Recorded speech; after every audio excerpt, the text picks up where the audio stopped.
What's up, folks? What's going on? Welcome to the Spun Today Podcast, the podcast that is anchored in writing, but unlimited in scope. I'm your host, Tony Ortiz, and I appreciate you listening. This is episode 163 of the Spun Today Podcast. In this episode, I am joined by Eileen Martinez. Eileen is the author of Daring to Love While Praying the Rosary, Letters to a Great Love. We speak about everything from her playing the piano to practicing law, because yes, she's also an attorney. The way that she keeps her Abuelas legacy alive by embroidering the way that she taught her to. We delve into her writing process, of course, and much, much more. I really enjoyed speaking to Eileen and getting to know her. I'm sure the folks listening will learn and take a lot away from this conversation. Even if you're not a writer or a fellow creative, there are definitely general life lessons sprinkled throughout, which are kind of my favorite from a big picture perspective. So definitely stick around, folks. If you'd like to support Eileen, you can do so by checking out her book, Daring to Love While Praying the Rosary, is available through her website at Eileen Martinez. That's spelled EILEENMARTINEZ.org,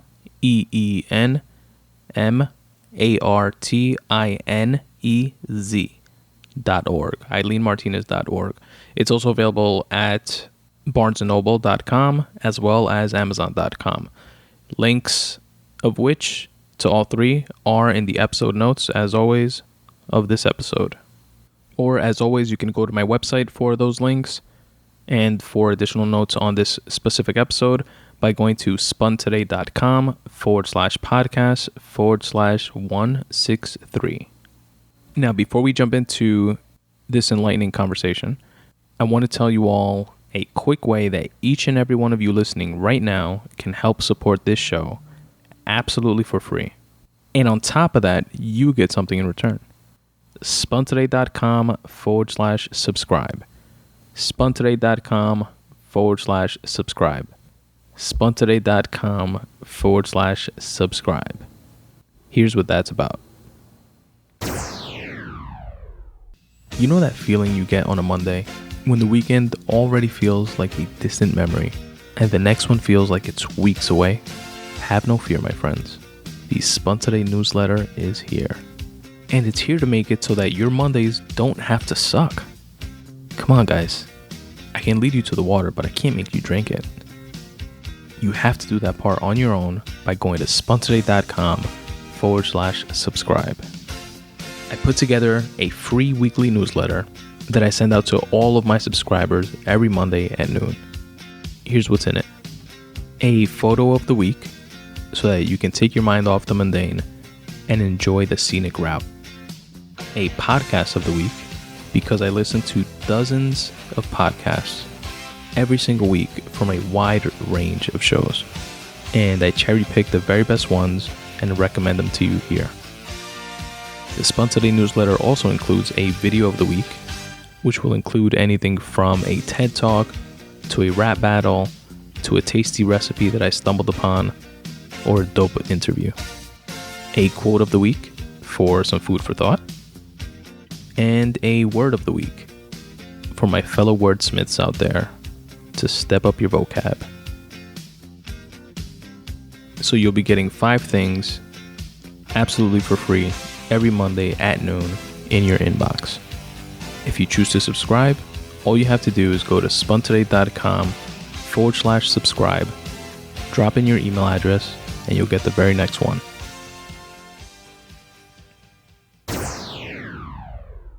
Alrighty, Spun Today listeners, we have a treat today on the podcast. We have Miss Eileen Martinez.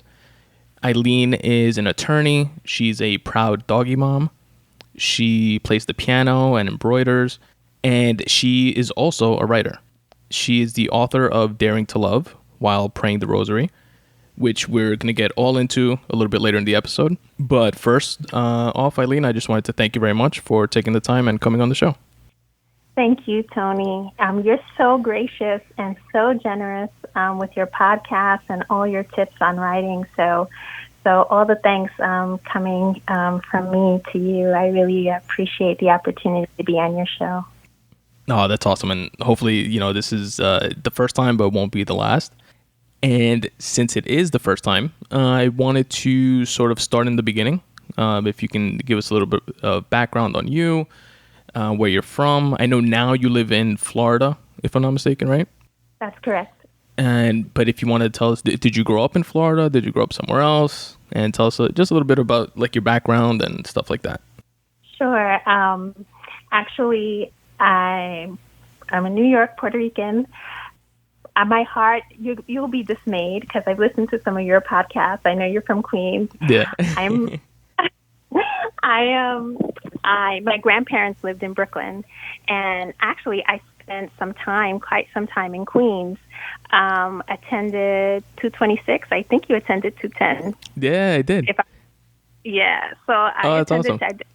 I did my research. I attended 226. My brother actually went to 226. Really? Yeah. Okay. Yeah, it was a good school. PS 55 in Richmond Hill, Queens, and then I ended up attending Dominican Commercial High School. But whenever people ask me where I'm from, I always say I'm from Brooklyn.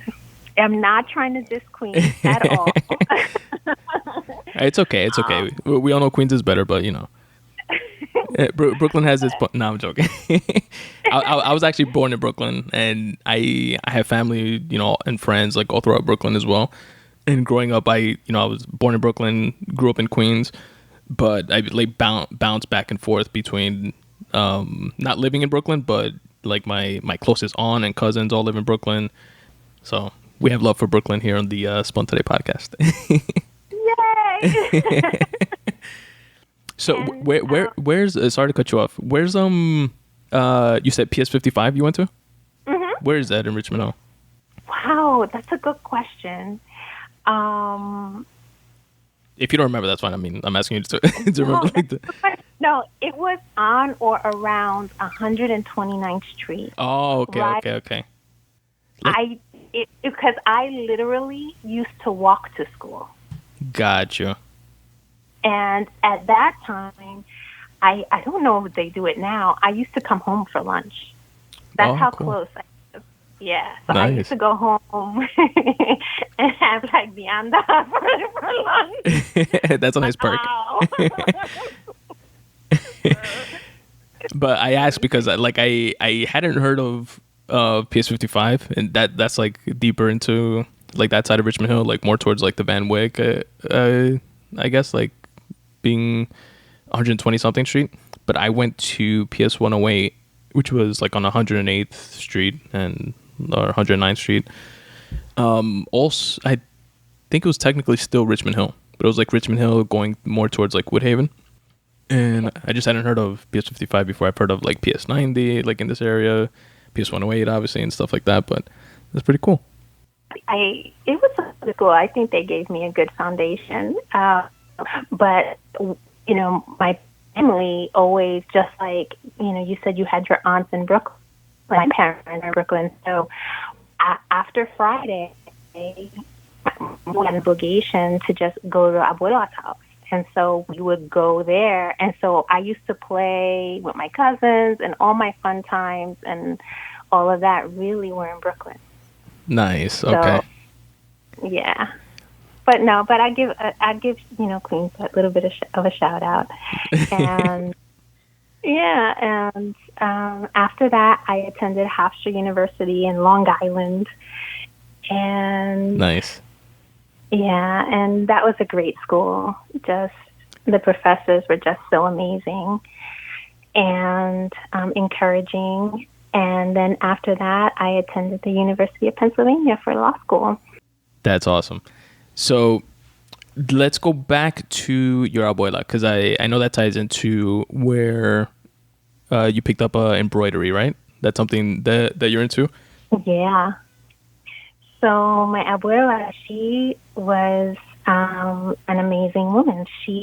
I don't know anybody, Tony, who is as kind and loving as she was. And she would talk to me, and I loved talking to her because she would tell me all her stories, she would tell me about all her boyfriends. Nice. Before she met my grandfather. But she also taught me how to embroider. She had this tradition. She told me that was her job in Puerto Rico before they migrated to the United States. And if I was to show you her work, it's so amazing because anybody would think anything she did was professionally done. That's awesome. She was like a true crafts. She had that craftsmanship.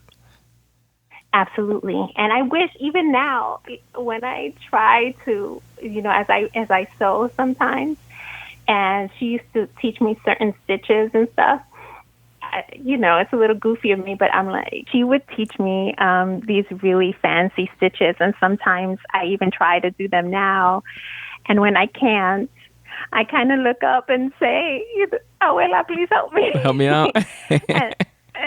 And it sounds silly, but I do that. But she was really, really talented in her work. I mean, and it's almost as if you would go to a store now and buy some type of embroidered quilt or something, and you would think that my grandmother's work was something done professionally. And That's she awesome. left that with me. Yeah. And what she used to do is she used to embroider and give them away to her neighbors, to my aunts and uncles. That was her way of just doing something kind for either us and the family or even for, close friends.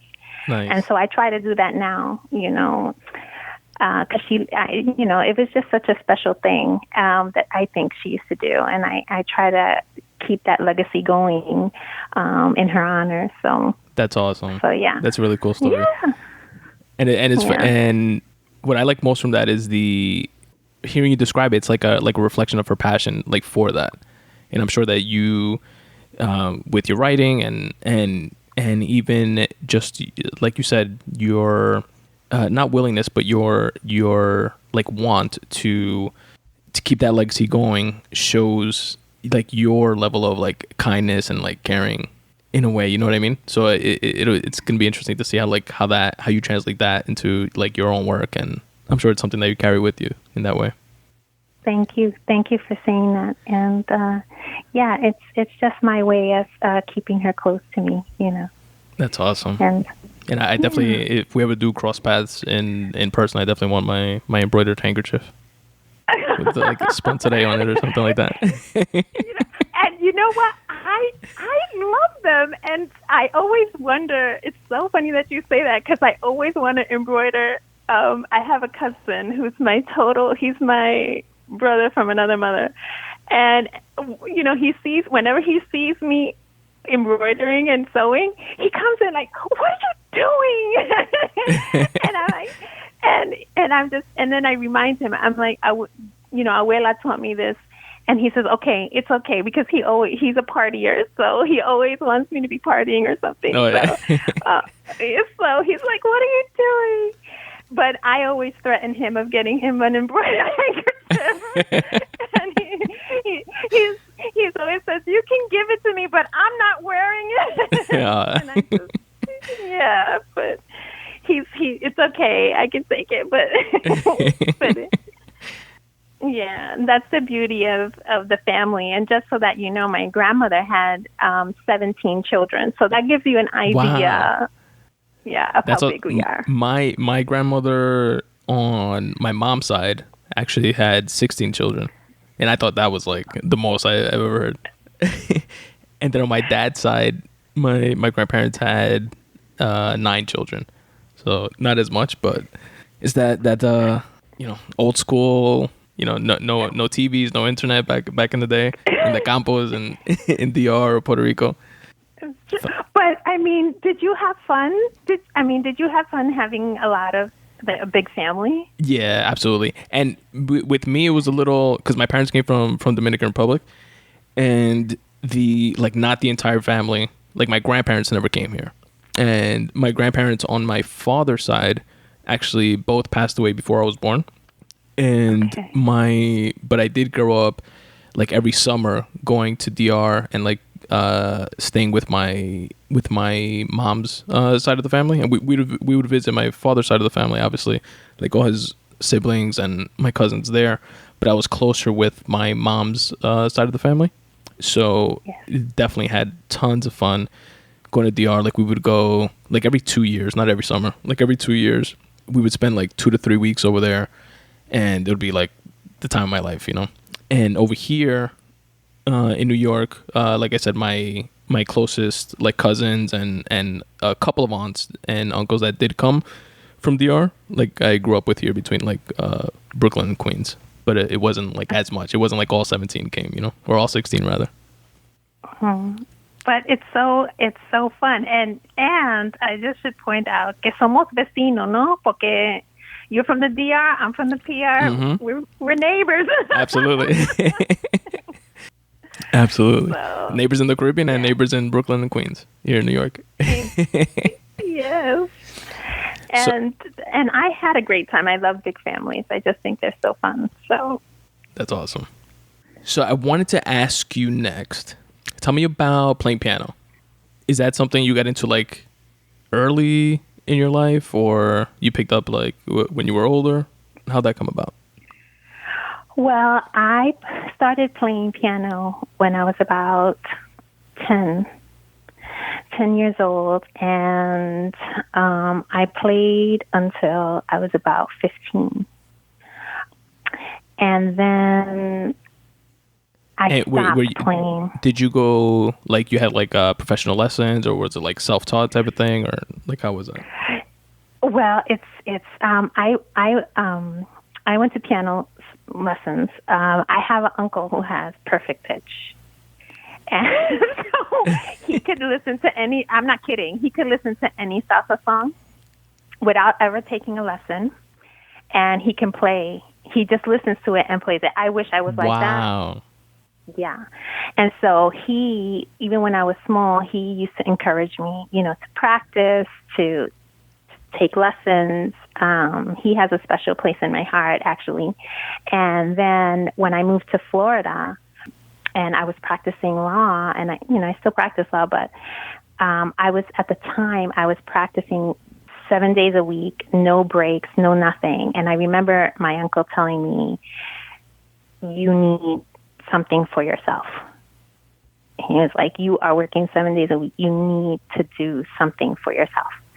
And so he says, why don't you go back to music? He goes, you used to love it. Why don't you just go back? And he wouldn't give up. He would call me, you know, about, I think once a month and tell me, go back. And then finally, about, I want to say 3 years ago, I went back. Nice. Yeah. And go ahead. How was it when you went back? When you went back to it? Is it kind of like riding a bike, or? It was the most humbling experience because it was because and my instructor, he is so wonderful, but and I haven't been since COVID, so I'm taking a bit of a hiatus from playing, but he is so amazing. He was this Salcedo, and he's just an amazing piano player. But I had to go back to Mary Had a Little Lamb. So here I am going back, and it was a bit embarrassing, but I had to kind of start from scratch. But the good news is that I think after a little bit of practice, I kind of jumped a level here and there. But it started like coming back to you a bit. Yeah. Nice. But it is. I can't tell you. It's more than a stress reliever. It's just, I don't know, it's an outlet for creativity, I think. Absolutely. I could definitely see that. Me personally, I don't play anything. I always liked the piano, and I wanted to play piano when I was younger, but we couldn't. The family couldn't. But I had a friend of mine growing up that he took piano lessons, and he would like try to teach me like certain things. Sure. This was like really, really young. Like we were, I think, in like second grade, something like that. So I always remember one of the things that he taught me, which is, I'm sure there's, it's like a Beethoven sonnet, or like, you know, the actual song is like from somewhere, but I just remember it from the Home Alone movie, the Lost in New York one, when it's like, dun, dun, dun, dun, dun, dun, dun, dun, like that one. Yes, I could do I could do like that piece, like the ten, and then I don't remember anything after that. So whenever I see a piano, like I just like muscle memory, I guess. I just like remember like how to play that part, and I just play that over and over. And then, but I definitely, obviously, it's an art, just like writing, just like any other like form of artistic expression. So I agree with your uncle on that. Like just working yourself 7 days a week is obviously not healthy. I think doing anything completely like lopsided and out of balance like that is unhealthy. So I'm glad he definitely had the kind of like the foresight and took the initiative to get you back into the music. And obviously you appreciate it now in hindsight. Yeah, absolutely. And it actually, I think, going back to the piano, and even, even sewing now, first of all, it keeps me in a good mood. And, and the other thing is, but I think it keeps me sharp as an attorney, too. How so? Yeah, because, and I know, folks out there are going to say, no, you need to do those 7 hours a week. But no, I hate those kind of folks. Don't worry about them.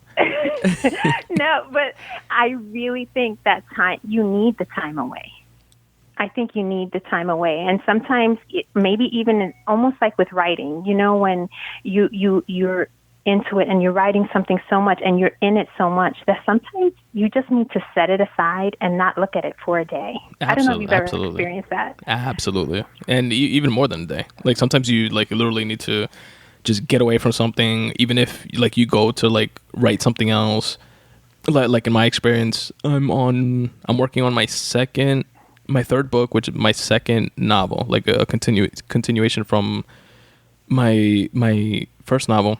And I like wrote a short story during that time period. I've been like, when I have like, I guess you can call it like writer's block, or I just can't get past like certain scenes, or I don't know exactly where I want to take the story.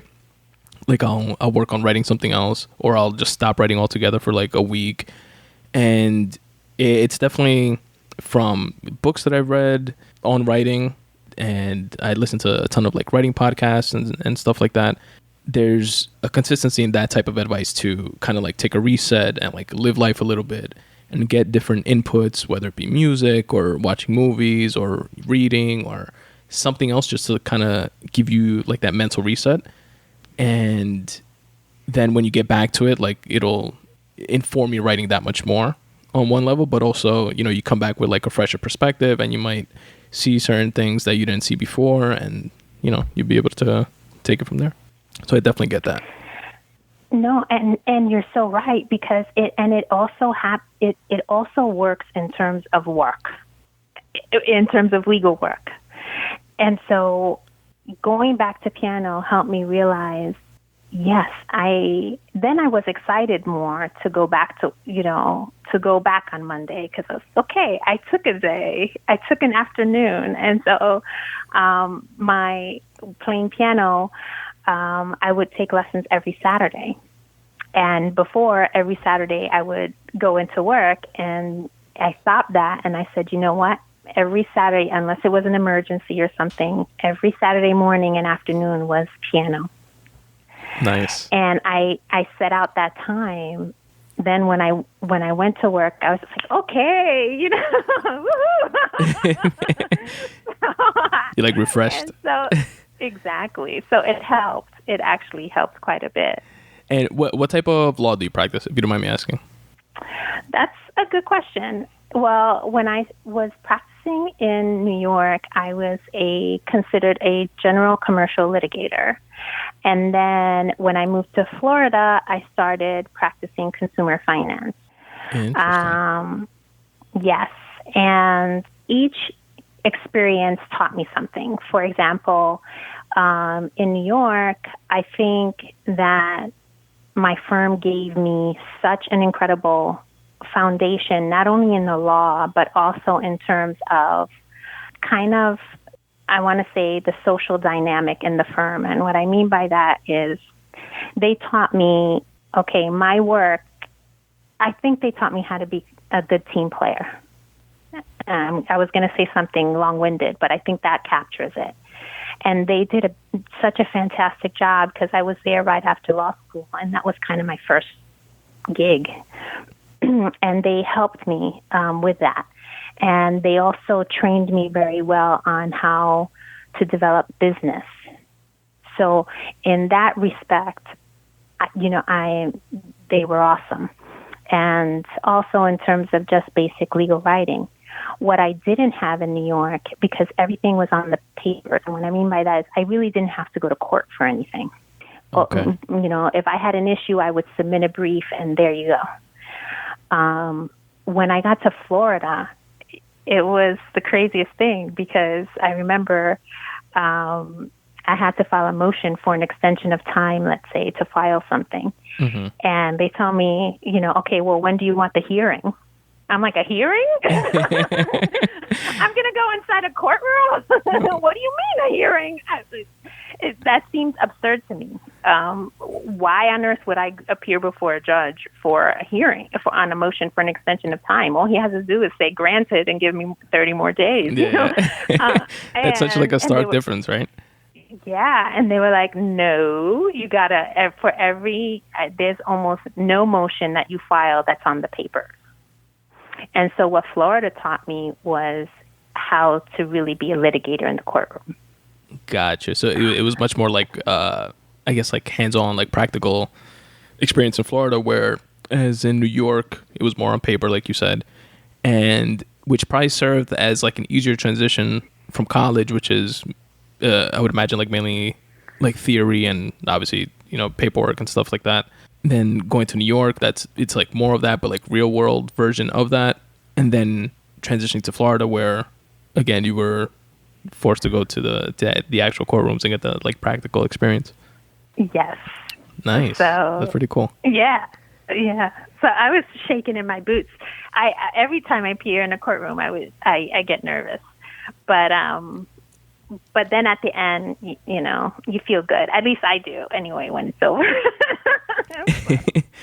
And in the courtroom, is it, because I'm not familiar with that, with probably like most types of law, but like what type of, is it like, is there like a jury? Is it just you and the judge? Are you like there on behalf of like a company or? So, yes. So I primarily represent banks. Is it like in like class action lawsuits and like stuff like that? Like the bank gets sued, you represent them or something Correct. like that? Okay. And banks sometimes do things they're not supposed to do. Yeah, definitely. I'm in the finance world, so I'm definitely with you on that. Yeah, so sometimes they do things they're not supposed to do, and then I would go and represent them. Now, most of the time, there was not a jury involved, just because if you're dealing, let's say, for example, with a mortgage and a note, there are provisions in there that, you waive a jury trial. So, for most court appearances, I did not have to deal with a jury. Most, not all. And so yeah. So most of the time, and it's funny because most people say, because I giggle a lot, but for the most part, people say to me, I can't believe you're a lawyer, and you're so shy, and you're so soft-spoken, and how does that work for you? And I got a very good lesson. Before I worked for the firm in New York, I clerked for a judge for a year. I was very lucky to clerk for him. My first, I think, week there, he had me observe all his trials. And I never forget what he told me. He says, you're going to have to pick a style. And then he told me, you're not a bulldog. And if you're going to appear before a judge and try to be a bulldog, that's not your personality. And you're not going to be effective. Interesting. Okay. Yeah. He says... so like play your strengths, kind of. That's right. And that's the first time that... And he told me, what you need to do is you need to totally be yourself in the courtroom. And that's how you be effective. He says, no matter what, always try to be effective. And he also taught me something that I carry with me all the time. And he says, judges don't know everything. Most of the time, your job is to teach. Wow. You have to be a teacher. Yeah. I can see how that comes in handy. That type of mentality there. Sorry. No, you're fine. And he was just like, he taught me that, they don't know everything. That's why they read the documents. True. And the thing is that they're there and they know the law because you're telling it to them and you're explaining it to them, and they're hoping that you have an ethical obligation to be honest when you're explaining the law. And so that I always carried with me. That's awesome. I've never considered in that, like, that type of dynamic, like in a courtroom or like in the legal sphere in general. But it makes total sense, because like judges, just like any other profession, are like, that's a job. At the core, people are people. And I'm sure there are some judges that are more knowledgeable than others, and there's a spectrum, like within similar to like any other field. So it definitely makes sense to approach it that way from your standpoint as a lawyer. Go in with that mentality that, all right, I got to teach them that this is like this because of X, Y, and Z, and not just rely on, I guess, giving like a general overview and assume that he knows everything that he's supposed to know, and because then that could like impact me and my client, etc. So I see how that was like awesome advice. Yeah, and the thing is that I'm trying to, let's see, what is and so you can start out giving them a high level view. And give it so say high level, and then if you need to get into the weeds a little bit or into, then you do that. But that really helped me. And I clerked early on, and I didn't start actually litigating until, I want to say, nearly 12 years after that experience. But I never forgot the things that he taught me. That's awesome. And who better to take that like teacher approach than someone who's, one, into writing, and two, spent 12 years on the quote unquote paper side of the law, So like, it makes sense. It came full circle. Let me ask you a question regarding tying in like the legal work with writing, because I took a, are you familiar with those like master classes? Oh, and there's like a bunch of like different commercials for them, and it's like people from different walks of life, whether it be writers, directors, famous chefs. They put together like these video class series. Are you familiar with that? I think. Well, I don't want to fib, but I've taken some, I think, master classes from. I think I have. Am I allowed to say people's names? Yeah. I'm about to tell you one. So. Oprah has a master class. Oh, I think I have. I haven't taken that one, but we're speaking about the same thing. Or like TED Talks and things like that, but maybe not. I don't know, but maybe not. I'll say no. TED Talks I love, but there's an actual series, and Oprah has. I've seen like on TV, she has like a show or like a series called like Master Classes or something like that. But like, this is an actual like a class you sign up for, and it's kind of broken up like a syllabus, and it's like I said, like a writer or a director that you'll know, that it's like teaching this like full course in like video format. And I've taken a bunch from like different writers. Mm-hmm. And what I wanted to ask you is, there's a writer called David Baldacci, which I've never read like any of his work or anything like that, but I saw like an intro to his masterclass, and like it made me. He was like enticing enough to make me like want to take it. And it's he was also an attorney, and he was practicing law for, like, this is his story, like in a nutshell. He was practicing law for, I think, somewhere like 10 or 15 years or something like that. And he said that he used to write. He used to work on his books. He's a thriller writer from 10 p.m. at night to 2 a.m. in the morning, 7 days a week. After, his wife and kids would go to bed, he would go down to the basement. That was like his little like writing shed or like nook. And he would write 7 days a week.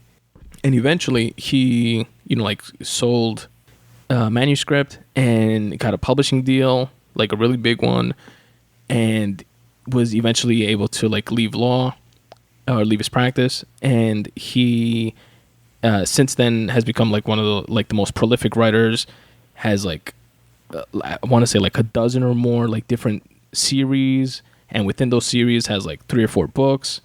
He's like super well paid, super wealthy, super prolific writer. And what I wanted to ask you from a legal perspective is something that he mentioned that he took with him from law. And this is like a very long-winded question for for no reason, but I just want to give you that background. He said that being a lawyer definitely informed the way he researches. So for each of his books, like he does like this deep dive lawyer style type of research, and he has like binders with like tags and highlights and just like pages and pages worth of research, and he uses that to like inform his writing and eventually write his books. So I wanted to know from your perspective as an attorney, or have you taken anything from like your legal profession like in that way to apply it to your writing? Well, he's totally right when he talks about research, and that is kind of the beauty of being, let's say, a general commercial litigator, because you can get almost any kind of case, and it could be about an IP case on golf balls. And all of a sudden, you're going to have to become an expert on how the indentations on the golf ball affect how far the ball goes, and whether or not, somebody's IP is protected because the number of indentations are the same or not the same. You know what I mean?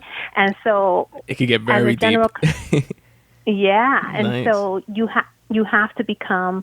almost have to become an expert in the subject matter that's presented to you.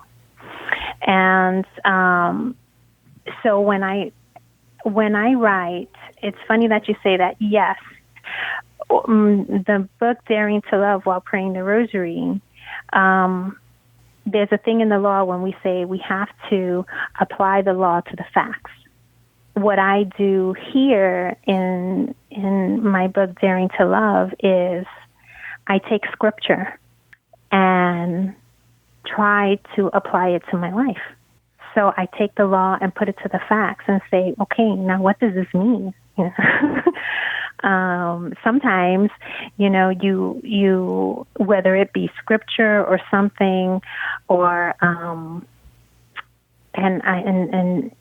maybe even you want to analyze a movie and you're just thinking about it and say, hey, how does that apply to this situation? And that's what we're experts in. And I'll give you a better example. When we are up in the courtroom and we have to explain to a judge, usually we rely on other cases that are similar to let's say, that have similar facts to the facts that we have in our case. And we say, Judge, you should apply this law to our facts, because our facts are very similar to the case you decided 2 years ago where this same thing happened. That's like setting a precedent or something like that? Exactly. Okay. Mm-hmm. So we're applying the law to the facts. We're saying, look, this law says this, and these are the facts here. It applies here, and this is the result that you're going to get. And it's something about law school, I think, that changes the way you think. I don't know if it's good or bad, because, it's kind of weird, because after law school, you can visit somewhere and you see, water on the ground. You're like, oh my gosh, this is a slip and fall waiting to happen. Yeah. You start seeing the world through that lens of, through that legal lens. Yeah, so it's very true. So, and I think that's how I wrote Daring to Love. That's really interesting. Like from that legal perspective, like it seems, or like taking those examples that you gave, like with setting the precedent and trying to make that connection, it seems like kind of like formulaic in that way. Like in this case, these were, this is what happened. You judged or like decided in this fashion. So based on that precedent and the similarity between those facts and these facts, you should like judge in the same way, or at least generally like in the same direction or something like that. That is correct. Gotcha. That is correct. Very interesting. So now, no, go ahead. I'm sorry.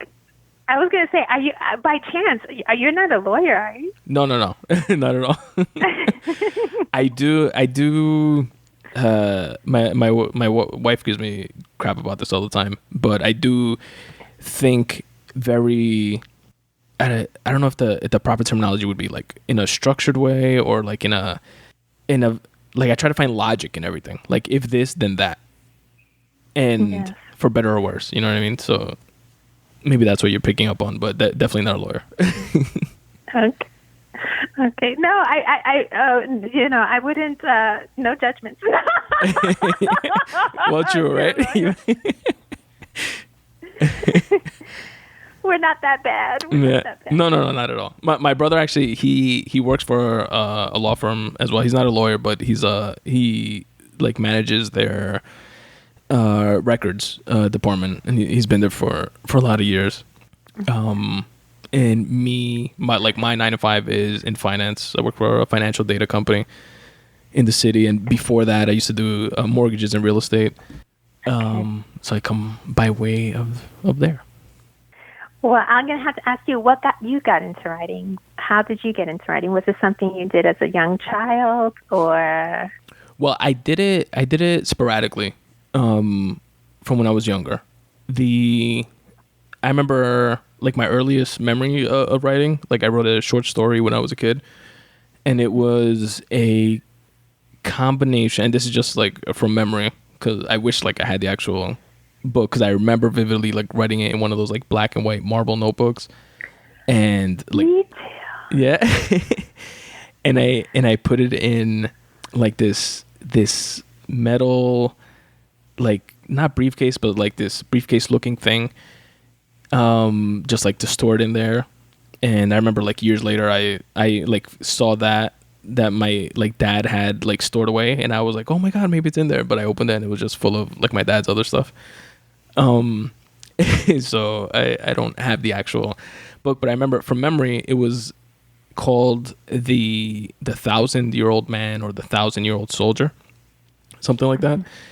It was a soldier that was in some war, and he like an avalanche like fell, and he became frozen, and he woke up 1,000 years later. And I got literally, the plot was from watching the Encino Man movie when I was like 8 or 9 years old. and that was like my earliest memory of actual writing. Then throughout like elementary school, junior high, and early on high school, I was like the hopeless romantic, always like writing letters to girls, and like trying to do like poetry and stuff like that. And I would always just be like lost in thought sometimes, and like just like jot things down like in the back of notebooks, or the back pages while I'm in class, daydreaming about something else that has nothing to do with the lesson. And I would just like scribble stuff in my notebook. And then I remember I had two teachers, both English teachers in high school, one of which was like encouraged me to, she wanted me to like write for the school newspaper, because she liked like my essays and like stuff in class. And, I was, too cool for school, quote unquote. I was too busy like trying to hang out with the cool kids, and, I'm not going to do any extra work at school. Like, I don't want to be part of the newspaper and like stuff like that. So unfortunately, I did not do that, but it did plant the seed in my mind, now in retrospect, of, I like this thing, and, maybe some people can like gain something from it. So I kind of sort of had it like in the back of my mind always. And I, after high school, after college, I would still like just randomly like write things, but nothing really consistent or anything like that. And literally down to like the physical notebooks. Like I didn't have like a notebook where I would just like a centralized location to like store my writing or anything like that. I would just, have like scraps of paper here and there. My wife actually, back then, my girlfriend, she told me, why don't you like buy a notebook and like start, write something, but like keep it like in the same spot. And I was like, oh yeah, cool. It's just something that it seems like so nonsensical, but I just like never thought of it. Like it never like came to mind. And then that spiraled into a second notebook once I filled it up, then a third notebook. And then I, around that time, started getting into podcasts that I stumbled upon. I remember actually I had a professor in college that I stayed in touch with after college. And he told me about a former student of his that like published the book. And I was like, oh, wow, that's cool. And he was like, oh, he's having like this book signing. And, you're more than welcome to come meet me there. I'm going to go to support him. I was like, all right. And it was the guy that wrote the book. He was a barber, and he just did it like in the back of a barber shop. I say that just to say that it wasn't like this, Barnes and Noble, like glamorous, line around the block, type of like famous writer type of thing. It was something that meeting him and speaking to him, and literally just like he had a physical book in his hand, and like that just like blew my mind. Like I was like, how did you, what I mean? Like I thought you had to come from like this world of being professionally published and like stuff like that to like have a book. Like how did you do this? And then just like picking his brain and stuff, and he told me about self-publishing, which is how he put out his first book. Then I started just like researching on my own. Then I was like into podcasts at that time, so I was like, oh, let me see if there's podcasts on writing. Then I found Joanna Penn's podcast, which I always plug because I learned like so much from her podcast. So I definitely recommend that for you if you want to check it out. And she's like, she was in, I forgot what her 9 to 5 was. Like she was like in some corporate gig doing like copy editing or IT or like something like that. But she was like in the corporate world, and she pretty much wrote for like on the side, like David Baldacci that I mentioned before did. And she did that like simultaneously. And then after like 10 years or so of doing that, she was able to leave her job, her 9 to 5, and just start writing full time. And then that steamrolled, and she kept putting out books and her podcast. And then her husband was able to leave his job, and he helps her like run that business. And she has like a multi-six-figure business just from writing and podcasting. And she's like really generous with like a lot of information and interviewing different writers and stuff like that. So I learned a lot from her and learned more about like self-publishing and things like that. And I've just been doing it ever since. That's just awesome. And you're so blessed to have a woman by your side who encourages you. Absolutely. Yes, sure. And so that I love to hear that because that's important. And I also think it's very courageous.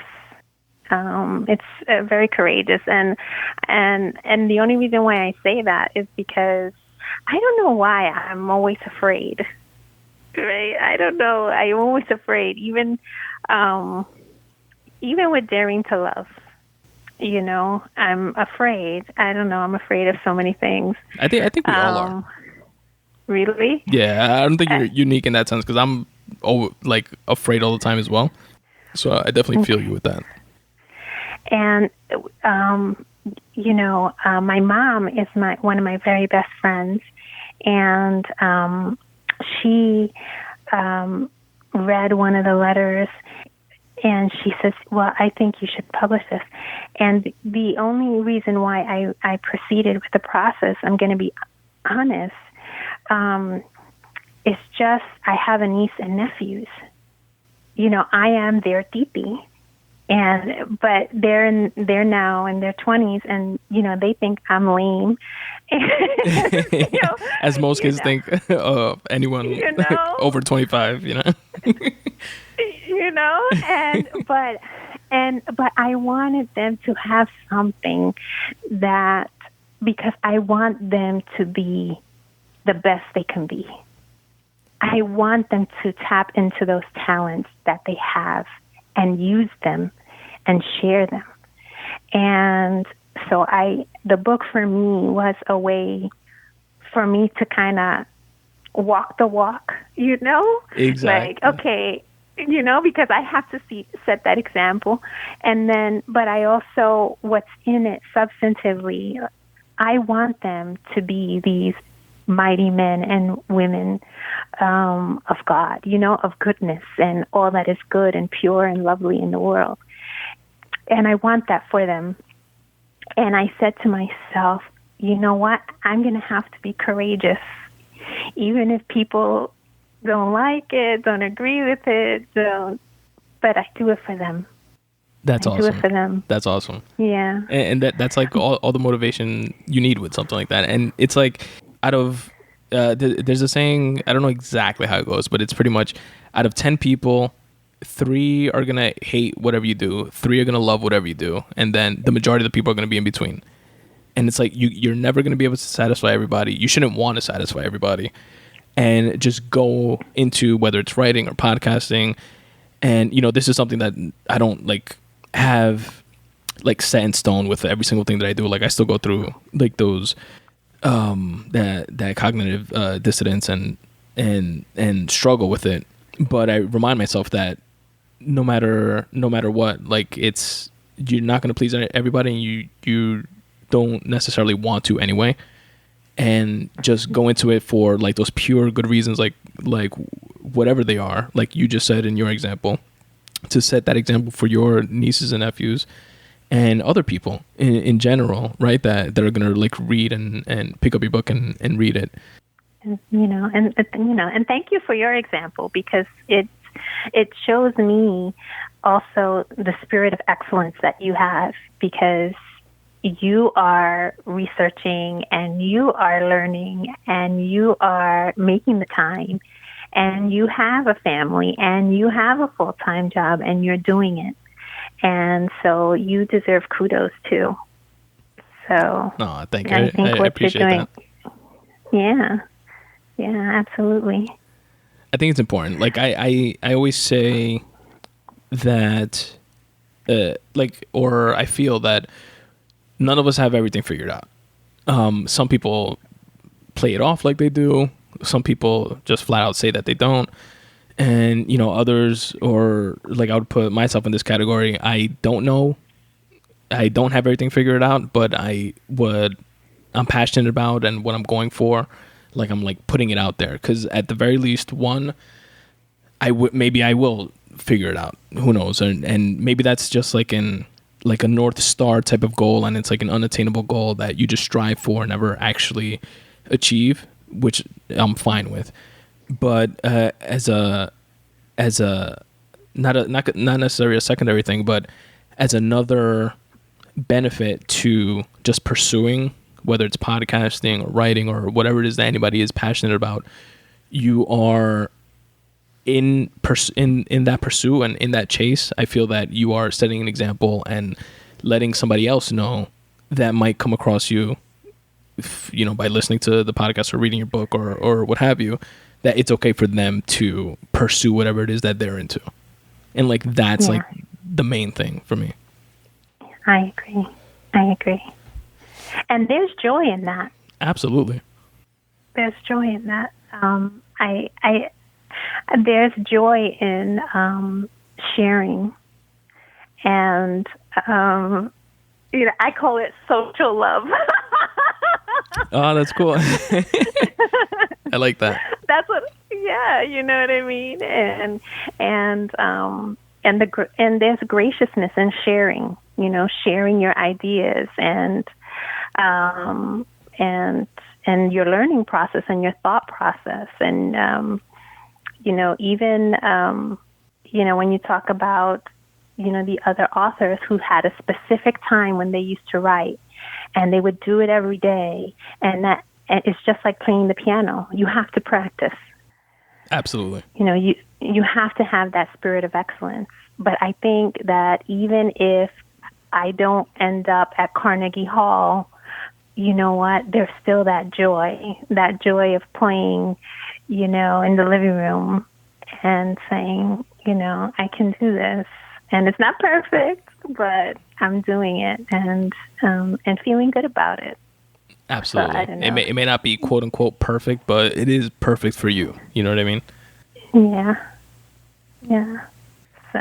So tell me about your writing process. Tell me about how you got. I think you touched on it a little bit before with how you got the idea for this book with the letter that your mom told you that you should publish this. But tell me a little bit more about that if you don't mind. And like how do you actually write? Like, do you type things out in Microsoft Word? Do you write things out manually in a notebook? Do you have a writing program that you use? Like, what are the nuts and bolts of it for you? Well, in the very beginning, I would write on paper. I'm very old school, and it's something about writing on paper that I feel this connection. But I'm going to be honest. I wrote a book when I was small, and that's with a soft marble notebook. My mother still has it. Nice. Actually, I put construction paper on it to make a cover. I use photographs for pictures. Oh, that's dope. Yeah. So I had my book, and then when I was small, I would always, if my mom would tell me your aunt had a bad day or this and that, or I would write letters. One time in the neighborhood, I never forget, there was someone who went to prison, and I wanted to write them a letter. And my parents, they were like, but they let me do it. Nice. You know what I mean? They're like cautious, but like, all right, I guess. Go ahead. I was like, Mommy, he must be so sad, So, so I would write my letters. And so even now, there's something I think special and important about writing notes and thank you notes and something written. And so for many years, that's what I was doing, just writing a thank you note or something like that. And then and before that, when I was in college, I thought of writing a novel, and I did about a first chapter. And then I don't know, I think I got embarrassed about it, and then I kind of put it to the side. And then similar to piano, there was so much going on at the time, work-wise, personal, and I started keeping a journal, but it was a prayer journal. And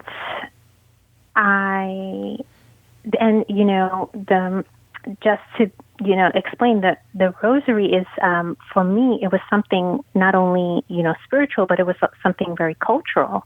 When I was small, my family, we would pray the Rosary together. We would play bingo together, but we would pray the Rosary together. Nice. Yeah. And that was something that we used to do, and it was something even as an adult here in Florida. When I would visit my grandma, she would say, "Would you pray the Rosary with me?"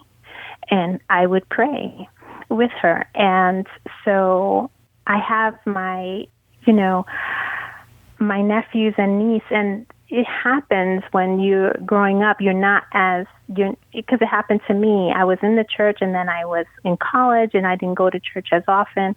And so to me, all of that is part of my cultural identity as well as my spiritual identity. And so then I started reflecting on these scriptures, and I would write in a journal. So it didn't start out as I was going to write a book. Mm-hmm. It started out as I'm going to have a journal. Nice. Okay. And I was just, And I'm going to tell you, Tony, I pray about everything. I prayed about this podcast. When I used to go to oral argument, or right before oral argument, I had my prayer book. Nice. And I pray about everything, okay? So that's also put in a good word for the Spun Today podcast while you're at it. I will. You don't know. So I pray about everything. So my prayer journal is full. So, nice. But then, like, it's funny because, and I think you'll chuckle at this too, is that then I started, when I was praying and reading scripture and stuff, I started asking myself questions like, what is humility? You know? And am I really humble? Am I? You know, like, what is it? Like big, deep life questions type of thing. Yeah. And then I was like, I think I need to look it up in the dictionary. Nice. And I would go, pride, what does that mean? And, and then sometimes I would go to confession. I think I make the priest laugh sometimes because I would say, Father, what does humility mean? And so that's how it started out. And then I went on a trip to Israel. When I went to Israel... How was that? Was it like a life-changing type of trip? I always hear that with folks that have gone to Israel. It was so amazing. I mean, it's the architecture. I even went to a fashion exhibit. Nice. So it's so diverse. The food is marvelous. It's all these different faiths too. You encounter, it's not only, it's a different type of diversity. Mm-hmm. It's absolutely stunning and wonderful. And I was there and I went with a group of people, and people fascinate me. I love to ask them questions and I love to see them interacting with each other, especially being good to one another. I think that's one of the most inspiring things of all is to, we went to this site, it's called the Wedding of Cana, where the Wedding of Cana happened in the Bible. And there, all these couples, renewed their marriage vows. And I was there to see that. And it was so beautiful. It was so beautiful to see their love for each other and just to experience that and see it there where this miracle happened. And they were there to kind of, declare their love for each other. And it was so great. That's awesome. That sounds like a precious moment, like in like their lives, and just like being able to like experience something like that. Everybody did together.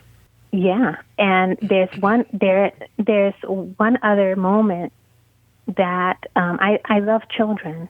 And we went to the River Jordan, and for some reason it was packed, and there was an African festival. And it was unexpected. We were stunned, and we didn't really know what to do. But we ended up getting off the bus anyway, and because that was our day for the Jordan River. And there was music, Tony, and I was ready. I was like, "Woo!" Nice. And as I was walking, and they had, I don't know what was going on. They had a white and blue, and there was this little boy I never forget. And all of a sudden he took my hand and he gave me a kiss on the hand, and I won't ever forget his face and his eyes, especially. I said to myself, okay, I think the Lord wanted me to have a kiss.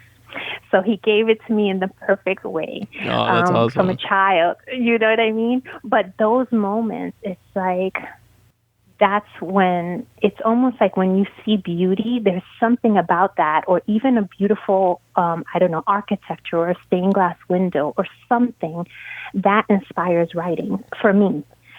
Absolutely, I see that. Yeah, so what happened was we would go out on tour. We would go out for the day, and then when we would get to the hotel, you had the option of going out on your own and things like that. But I was just so filled with so much that I ended up going to this beautiful lobby and having this Israeli drink that I can't remember the name of, and I wish I could.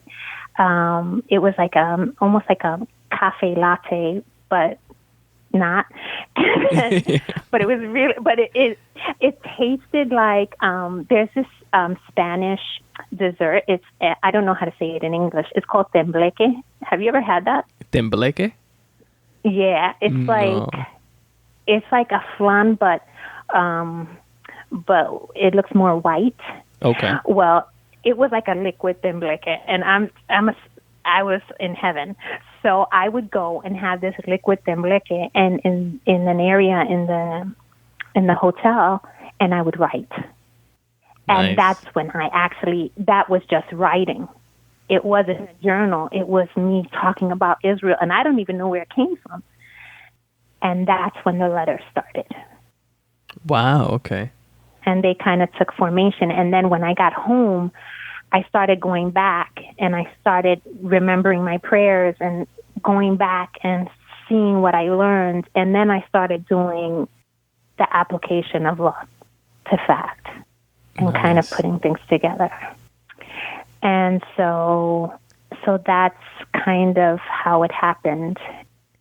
That's beautiful. So that's a beautiful background. Yeah. That's beautiful, like origin story to it. Yeah.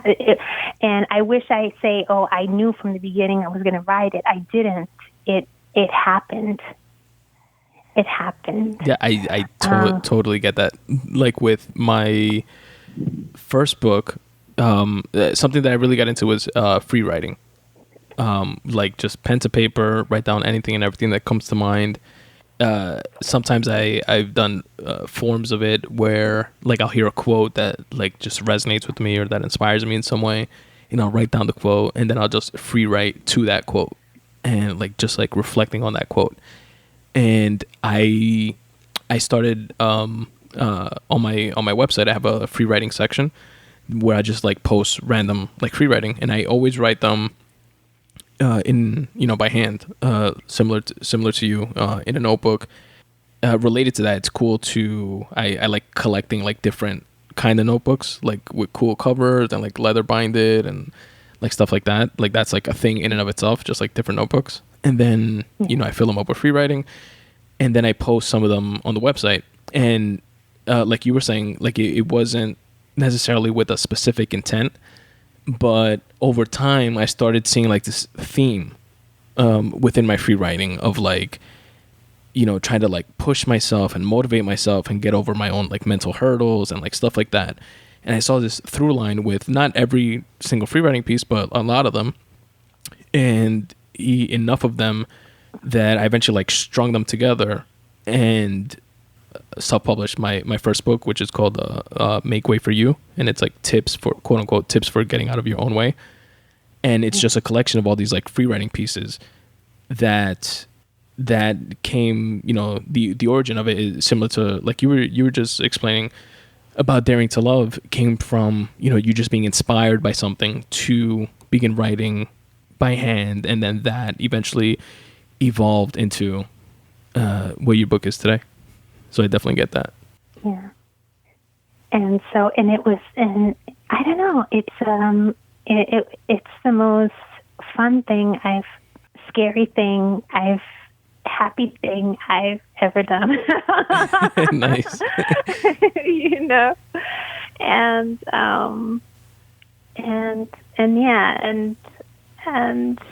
And going to Israel, I think there's something about either going to a museum or going to someplace new or meeting different people or even hearing about other people's experiences that lights a fire on the inside, and just makes it just made me want to just express myself.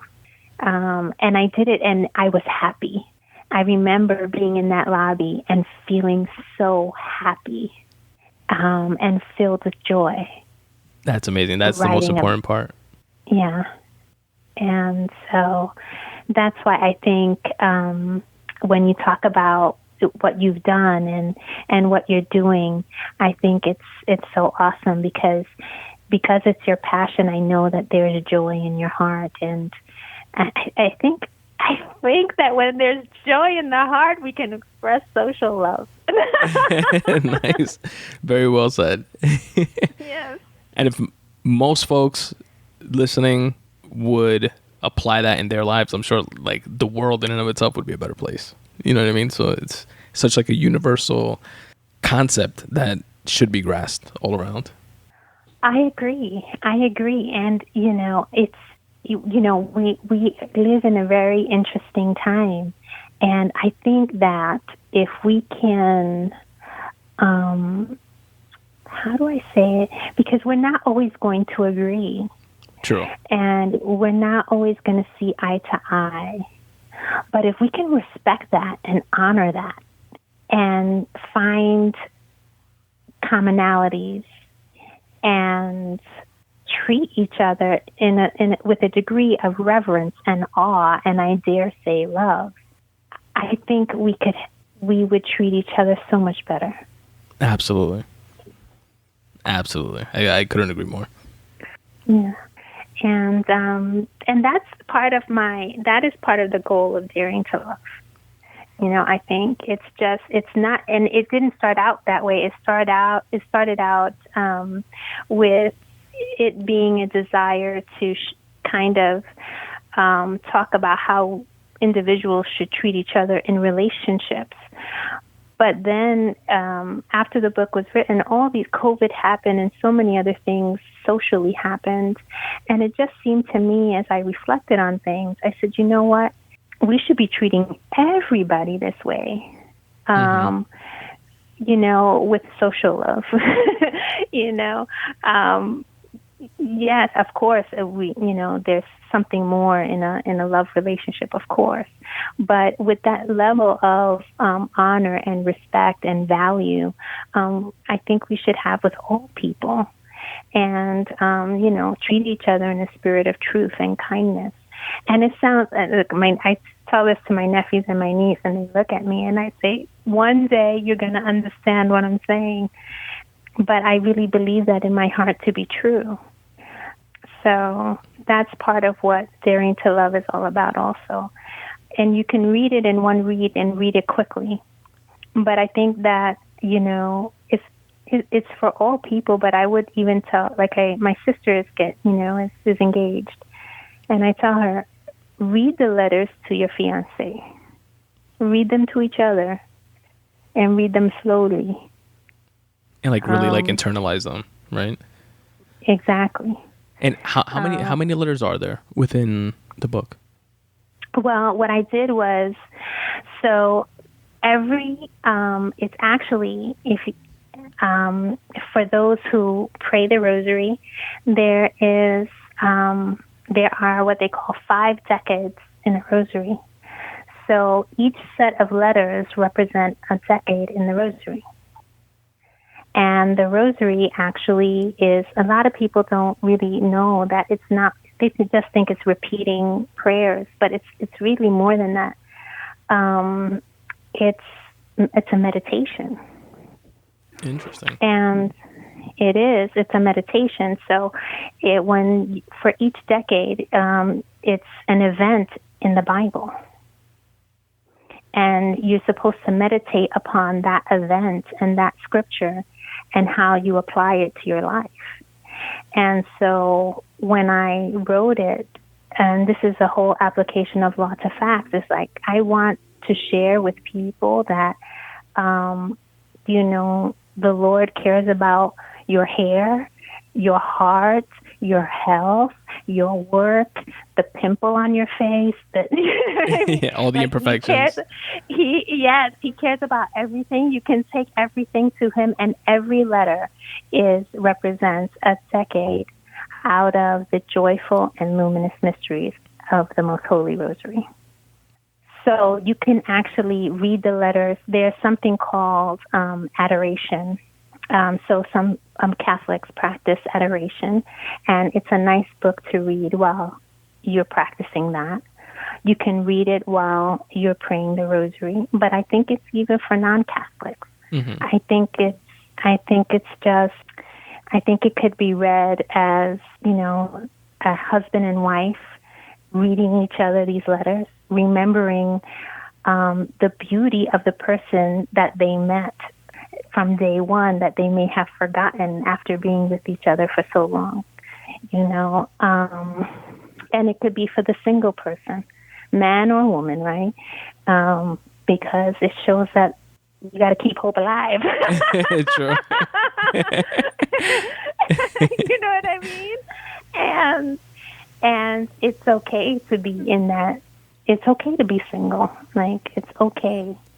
And absolutely. And by hearing your description, like, it sounds like even, I don't want to say more important in that scenario, but there's an element of one should be able to love oneself and be happy and content with oneself before even venturing out to like love someone else. Because like if you have issues within yourself, you know, it's gonna be tougher or that much unnecessarily tougher, in my opinion, to take on another person and, you know, like bring them into that. So it sounds like this is something that can help with that as well. Absolutely. Sometimes even as an adult, I found myself, and I don't know how, but I was always the nerdy girl, but I loved that about me. I love that. I was never fancy, or anything like that. And I love the fact that I'm a nerdy girl. And then one day, as an adult, like, I felt a sense of insecurity. I said, whoa, where does that come from? Like, oh my gosh. And I had to do some self-reflection and like, oh my gosh, that's not right. That's not right. And, and because I pray about everything, I prayed about it. I said, oh my gosh, no. If I'm going to be with someone, I have to be confident. I have to be confident in the woman that I am. Very true. I have to trust. I have to trust, and not only that, but be a woman who could be trusted. Sure.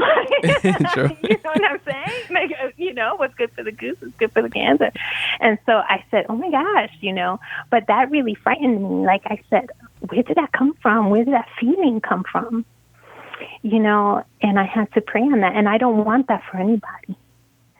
And that's another reason I put it down. It's embarrassing to put, on paper, but it's true. But if you pray about it, I think then you say to yourself, oh my gosh, if the Lord made me, then that means I'm good. Absolutely. And you realize that nerdy girls are cool. Yeah, like, and and everything you said is right. Like, you have to be cool with yourself to be able to go into a relationship. And I would argue even a work environment and be your best self. Absolutely. And be able to say, or even what you're doing. And that's why I complimented you in the beginning, because you're sharing how to be great, right? How to be great. And some people can't do that, unfortunately, because they think if you're great, then they're not. And that's sad, you know, because there's greatness in each of us. And if we can all be our best selves, oh my gosh, when we collaborate together, then, oh my goodness, then you have miracles happen. Absolutely. And I humbly accept the, you stating that, although, I wouldn't put myself in the category of being great by like any stretch of the imagination, but definitely striving to be is like a good ideal, I believe, to have. It's like a motivating thing, at least for me. Sure. And I hope that didn't come off as, arrogant in any way, but you see what I mean. Not at all. I didn't mean like by your part. I just wanted to reiterate that I don't think I'm great. You know what I mean? Like, Pero Tony, I think you're great.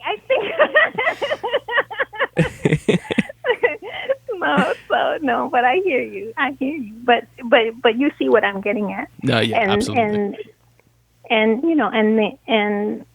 there's so much. And like I said, I don't have children, but I have my niece and nephews, and I have brothers from another mother, and I have second cousins, and I want all of them to stand firm in who they are, in confidence, but in humility, right? Absolutely. And be the best that they can be, but also doing it in a way that's kind and that's not, what's the word I'm looking for?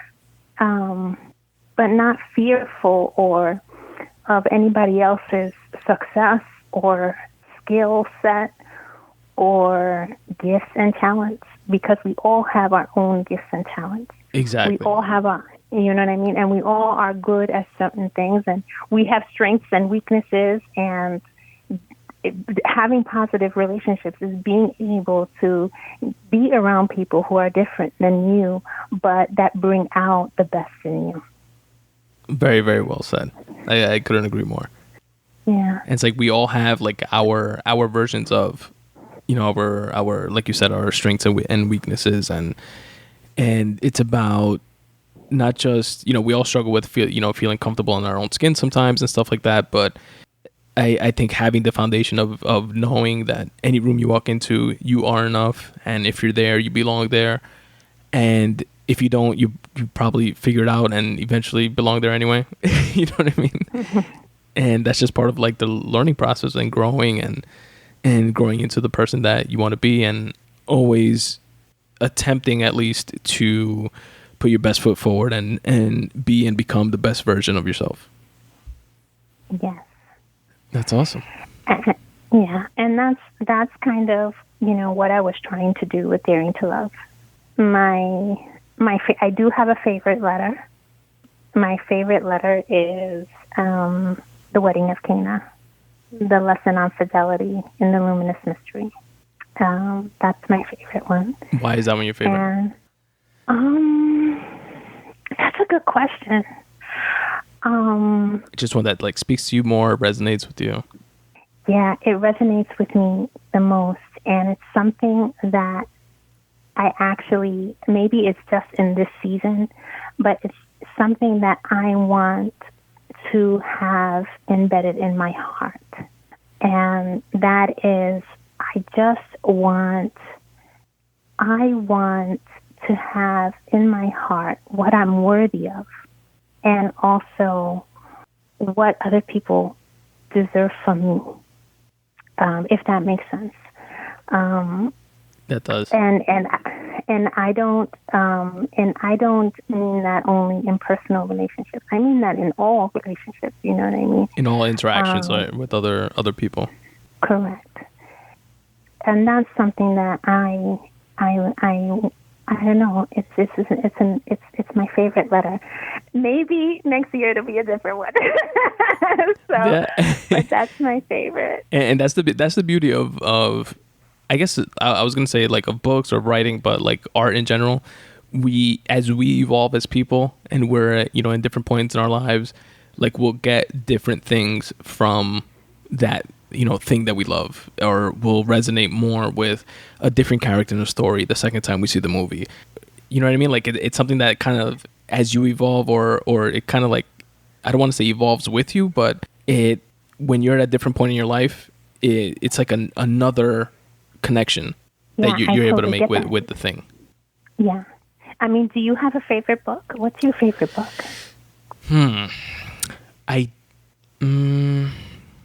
Well, I want to say two. One, which is the one I was thinking of while I was just like saying that little rant that I went on there, which is now I'm blanking on the name, of course. Paulo Coelho's Alchemist. The Alchemist. Yes, thank you. Yeah. I've read that, I want to say like 5 times, and each time I get like something else from it. So that's what I was like just thinking about when I was referencing that. But the other book that I would say, which was definitely instrumental for me in terms of getting me to believe that I can be a writer, and that this is something that I can do, or at least attempt to do, is Stephen Pressfield's The War of Art. Okay. And I highly recommend that. It's a quick read, and it's about, it pretty much personifies like writer's block and some of the things that we've been speaking about in terms of not believing in yourself, and maybe not feeling that you're enough sometimes, and he personifies it and calls it resistance with a capital R, and that's what the entire book is. And he breaks down, like, in a very practical way, like, every time you don't write, it's, resistance is beating you in that scenario, and resistance will find clever ways to try to get you to not do what it is that you're passionate about, even if it's, you having a sick relative that you have to, visit in the hospital or something like that, which is like an extreme case, but that is a way that resistance will keep you away from what it is that you should be doing, whether it be writing or whatever it is that you're passionate about, and that you have to be aware of it to be able to combat it, kind of like a knight that's slaying a dragon type of thing. And, he breaks down a lot of, like, individual practical stories from his own life.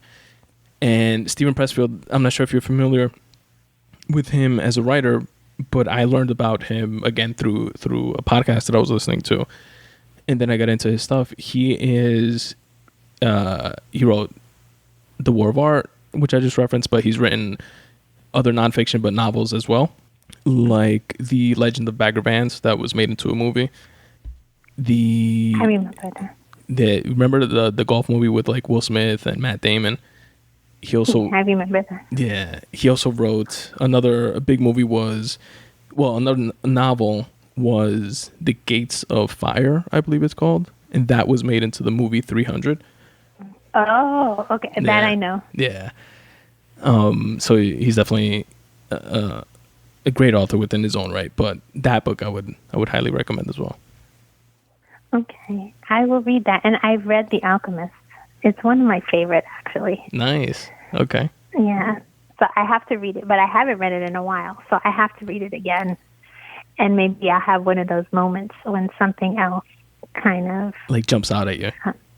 Yeah. Nice. Has the book ever made you cry? I know you're a guy, but... No, but... I'm not one of those, like, oh no, I'll never cry. Like, I get teary-eyed from some commercials sometimes. But honestly, a book, no, I can't say that it has. One book made me cry, and it's called The House of the Spirits by Isabel Allende. Okay.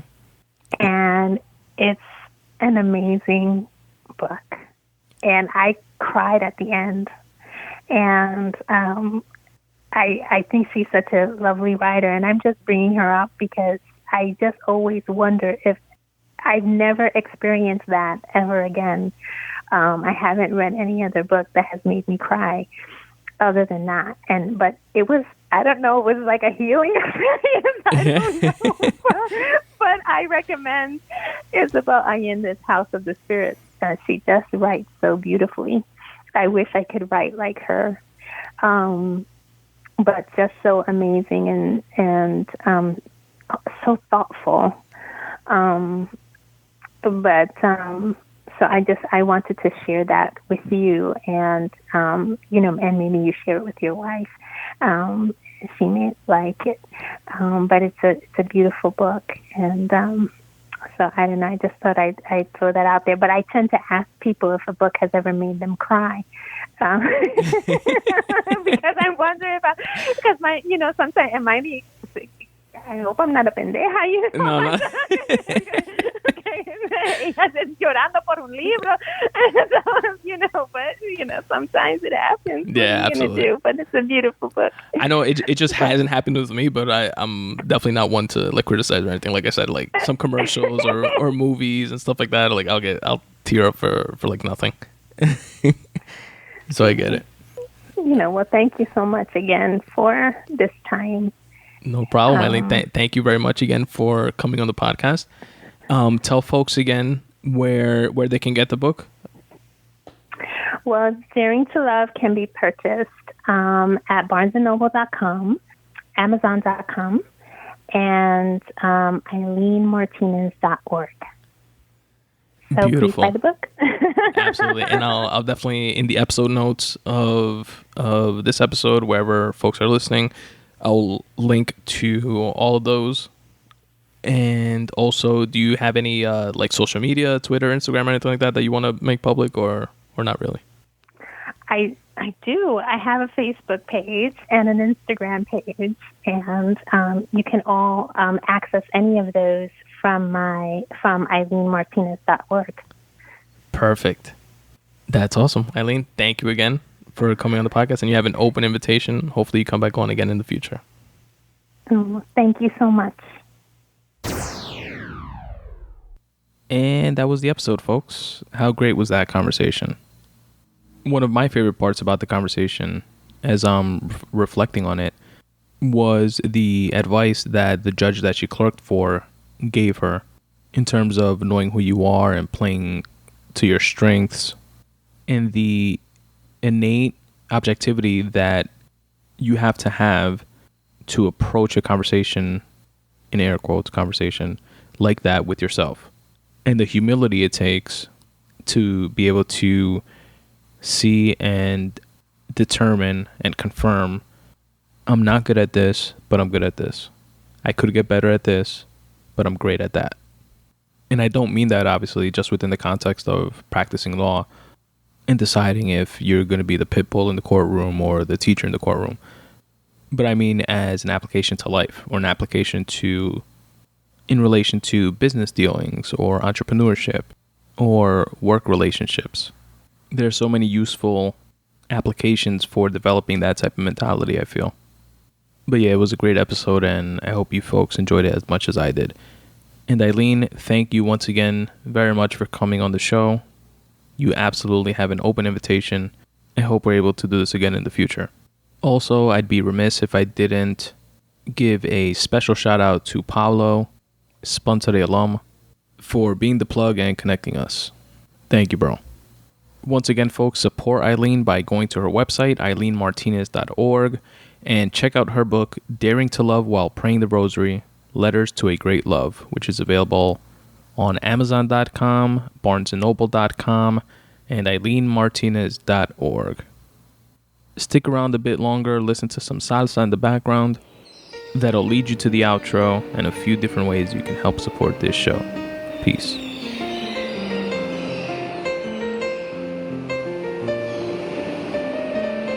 Muchas gracias, corazón, por lo que fuiste una vez, por todo el tiempo disfrutado y por tu sinceridad. Me supiste comprender y me llenaste de amor. Por eso siempre te querré, aunque lo nuestro acabó. Pido a Dios que no sufras un tormento y que reine siempre en ti la felicidad. Gracias, amor, por los bellos momentos. Quiera Dios que se cumplan tus sueños.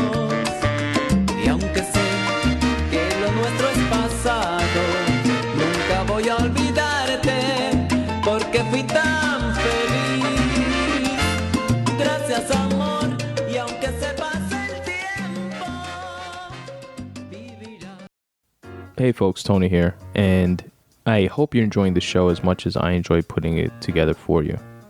If you'd like to support, I'd really appreciate it, and we'll give you a one-stop shop of sorts on how to do so. If you can make your way over to spuntoday.com/support, you'll find a bunch of different ways where you can do just that. There you'll find an Amazon banner similar to the other banners found throughout my website that you can click on and will take you to Amazon, where you can do your shopping like you normally do. This will not cost you anything extra, and Amazon will pay me a percentage just for driving traffic to their website. It's a great way to help support the show financially without actually having to come out of pocket. At spuntoday.com/support, you'll also find links to my Patreon and Ko-fi pages. Patreon and Ko-fi are two similar websites where you can set up reoccurring donations for the show. If you want to donate $1 per month, $1 per episode, $100 per episode, whatever you like, you can check out either one of those two services there. There's actually also a Patreon video That's kind of like a little tutorial explanation video of how Patreon actually works. Also at spuntoday.com/support, you'll find a direct donation button where you can donate by way of PayPal. You'll find a link to Apple Music, which works similar to the Amazon banner. You can click on it. It'll take you to Apple's website where you can do your purchasing like you normally do. And again, it does not cost you anything extra, but I will get paid a percentage just for driving traffic to their website. And you'll also find links to the Spun Today Viral Style store. This is where you can get Spun Today related merch. And you'll find things like these cool premium t-shirts that have writing related sayings on them that I put together myself. I'm definitely not a clothing designer by any stretch of the imagination, but I put together things that I wanted to see and wear myself. A couple of my favorites are the one that says writing is life, and another one that says write need every day, and it has like a puff of smoke looking design right behind those words. You'll also find a Spun Today coffee mug and a really cool color changing mug that's related to my debut novel Fractal. It's completely black, and when it gets hot, when you put it in coffee or tea, it starts changing to white, and it also exposes the cover art for my novel Fractal. It's pretty dope. So definitely check all that stuff out, which again, you can find by going to spuntoday.com/support. And of course, do not forget to follow me on all of your social media, at Spun Today on Twitter, at Spun Today on Instagram. Subscribe to the Spun Today YouTube channel, where you can find clips and excerpts from the podcast, along with other cool content. Like the Facebook page at facebook.com/Spun Today. Also, don't forget to check out all the free shit that I have on my website as well. Go to spuntoday.com/free writing. And there you're going to find dozens and dozens and dozens of free writing pieces that you can check out for motivation and inspiration and just some general food for thought. You can check out some of my photography at spuntoday.com/photography. Feel free to take any of those pictures and use them as you wish. I set it up so that you can like copy and download the photos. And my short stories are available at spuntoday.com/short stories. And last but certainly not least, my Pride and Joy Corner, spuntoday.com/books. Here you will find my published books, which you fine folks can find links to purchase them on Amazon, whether you want hard copies or digital Kindle copies.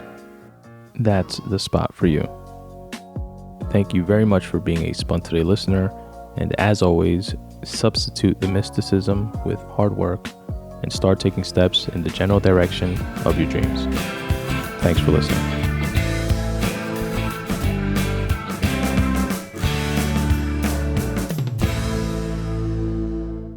I love you, Aiden. I love you, Daddy.